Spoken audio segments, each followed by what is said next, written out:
त्याच्यानंतर आमचं D.Ed B.Ed झालंय आणि नंतर या ठिकाणी आमच्या नियुक्ती झाल्या वेगवेगळ्या शाळेवर. असं समजायचं नाही की तुम्हाला आम्हाला काही कळत नाही, सर्व कळतं. तुमच्या बारीक हालचालीवर सुद्धा आमचं लक्ष असतं. पण असो, येणाऱ्या काळामध्ये आजचा आपला निरोप समारंभ आहे. तुम्हाला मी वारंवार बोलतच आलो आहे की तुमच्या भल्यासाठी बोलतोय. माझा त्याच्यामध्ये काही स्वार्थ नाही किंवा माझा तुमच्या शेताशेजारी माझा बांध नाही किंवा माझं तुमच्या घराशेजारी घर नाही किंवा माझ्या गटारीचं पाणी तुमच्या गटारीमध्ये मिसळणार नाही. हे तर लक्षात येतंय. आमच्या सर्व शिक्षक बांधवांची, सर्व तुमच्या क्लास टीचर असो, सब्जेक्ट टीचर असो किंवा आमचे सर्व टीचर म्हणजे 1 ते 8 चे असो, हे तुमच्या तळमळीसाठी चाललेले आमचे.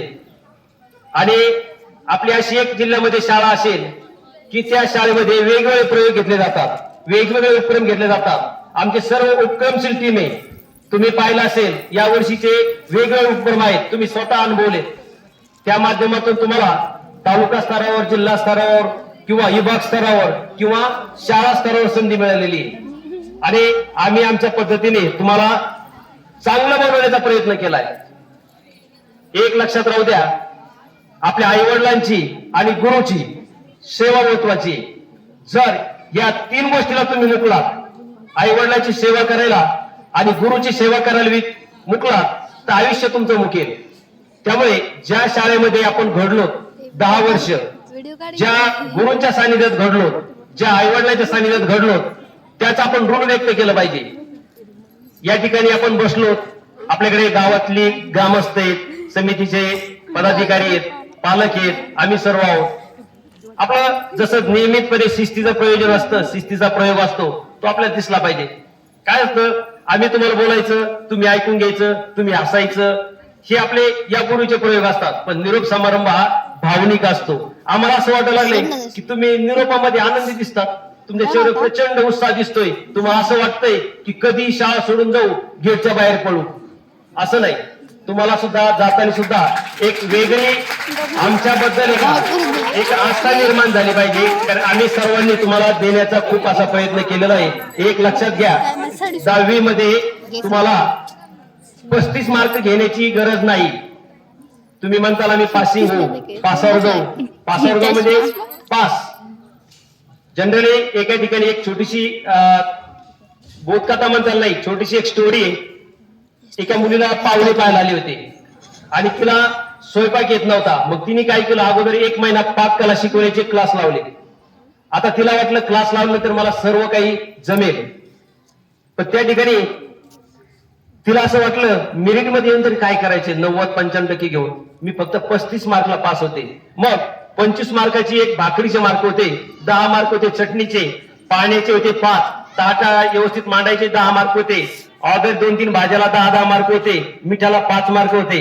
म्हणजे आणि ही सगळी सिस्टीम व्यवस्थित ठेवण्यासाठी 10 मार्क होते. अशी 100 मार्काची सिस्टीम होती. आता किसनला असं वाटलं, किसन म्हणजे आज फार वेगळ्या रूपामध्ये दिसतो, आज चष्मा वगैरे वेगळं दिसतं सिस्टीम त्याची. आता त्या मुलीला असं वाटलं की मला 35 मार्क मिळायचे, मी काय करेन, कशाला ताटाचं, कशाला ग्लासचं, कशाला मिठाचं नियोजन करू. तिने ताट घेतलंय, ताटामध्ये काय केले, फक्त भाकरी आणि चटणी ठेवलेली आणि येणाऱ्या पाहुण्याला म्हणली करा सुरू. तिला वाटलं 25 मार्क भाकरीचे, 10 मार्क चटणीचे, 35 मार्क झाले, मी पास झाले, माझं लग्न होऊन जाईल. येणाऱ्या पाहुण्याने पाहिलं चटणी भाकरीवर जमेल का. तुम्ही एक लक्षात घ्या, तुम्हाला असं वाटत असेल आम्ही 40% घेऊ, 50% घेऊ, गावागावात ट्रक भर मुलं आहेत 70-80% वाले. तुम्हाला माहिती आहे, तुम्हाला जर भविष्य आयुष्य घडवायचं असेल तर संस्कार महत्वाचे येतं. संस्कार म्हणजे चांगले वागणे आपल्या कुटुंबाशी, आपल्या गुरुशी. येणाऱ्या काळामध्ये 11वी-12वीला तुम्हाला कोणी समजून घेणार नाही, तुमच्या स्टाईलला समजून घेणार नाही.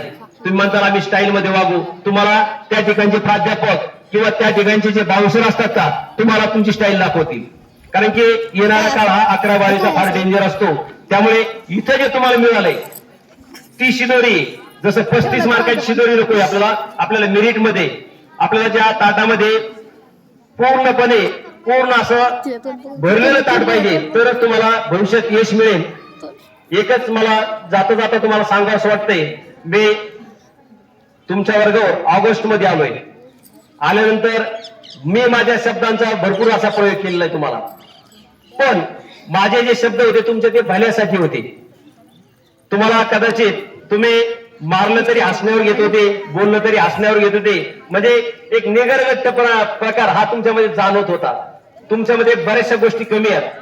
जसं मी पूर्व परीक्षेच्या माध्यमातून तुम्हाला चालणी केली की तुम्हाला अजून बरंचसं करावं लागणार आहे. जसं की तुमची सिस्टीम आहे लिहिण्याची चांगली, पण थोडे कमीच आहात. अजूनही वेळ गेलेला नाही, 4-5 दिवस आहेत, वेगळा सराव करा. ज्या शाळेने तुम्हाला इथपर्यंत आणलंय, ज्या शाळेने तुम्हाला एवढं मोठं बनवलंय, त्या शाळेला विस्मरण होऊ देऊ नका. नक्कीच येणाऱ्या 4-5 वर्षाच्या काळामध्ये आम्हाला तुमच्यातले मुलातले नक्कीच 20-25 मुलं इंजिनिअरिंग मेडिकल साईडला गेलेले दिसले पाहिजेत, तरच आम्हाला एक वेगळ्या प्रकारचं समाधान आमच्या सर्व टीमला वाटेल. एवढंच मला तुम्हाला म्हणावंसं वाटतंय. आणि येणाऱ्या तुमच्या परीक्षेसाठी शुभेच्छा तर तुमच्या पार्टीशी आहेत, पण तुम्ही तुमची मेहनत करा. कर भला तो हो भला, माझं वाक्य आहे. जीवनामध्ये प्रामाणिक कष्ट करा. प्रामाणिक कष्ट केले तर तुमचे कष्ट कधीच वाया जाणार नाहीत. या ठिकाणी 9वी हब अतिशय सुंदर असं नियोजन या ठिकाणी केलेलं आहे. आजच्या कार्यक्रमाचं सूत्रसंचालन आमच्या 2 मुली अतिशय सुंदरपणे करतात. मनोगत सुद्धा पल्लवीच्या माध्यमातून आणि गायत्री आणि अजून एक रागिनी अतिशय सुंदर असं. मला अपेक्षा होती की तुमच्याकडून अपेक्षा होती 1-2 मुलं येतील, पण बेटे लक्षात राहू द्या, येणारा काळ तुम्हाला भांडेच घासावं लागतील, झाडावर लागेल, धुणं धुवावं लागेल, तुम्हाला पोरं यायचं नाही. आणि गावागावात एक ट्रक भरून असे बिगर लागण्याचे पोरं येतं, तुम्हाला त्या अवस्थेत जावं लागेल तुम्ही जर नाही शिकलात तर. या ठिकाणी संयोजकांचे धन्यवाद देतो आणि तुम्हाला येणाऱ्या परीक्षेसाठी भरभरून शुभेच्छा देतो. धन्यवाद.